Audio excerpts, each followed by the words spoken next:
दोस्तों next episode दुलाब जी जेका हाणे थी इन में अली खान मिली वेंदो ऐं मुराद खे ख़बर पइजी वेंदी अली खान ज़िद्दा हूंदो ऐं ॿियो इहो ॿुधाईंदो हलां त हाणे रहज़न ऐं ककर वारनि जे लाइ बि हिकु ॿी मुसीबत तयारु आहे। दोस्तों अॻिते छा थींदो छा न थींदो सॼी अपडेट्स ॾींदासीं हिन नंढिड़े वीडियो में। हिनखे आख़िर ताईं ॾिसंदा जीअं तव्हां खां का बि अपडेट दोस्तों मिस न थिए। दोस्तों तव्हां इहो सोचे रहिया हूंदो वाकई अली खान मिली वेंदो अचण वारी एपिसोड में या वरी न। दोस्तों कुछ किस्तनि ताईं अली खान कोन मिलंदो ही जेको अफ़वाह फैलाई वञे पई अली खान मिली वेंदो ईअं आहे।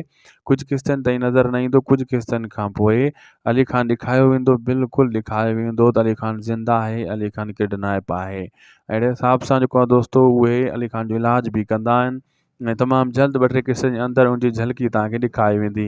तेसीं ताईं राज़न मुराद वारा विड़ी विड़ी सफ़ा ज़लील ख़्वार थी वेंदा।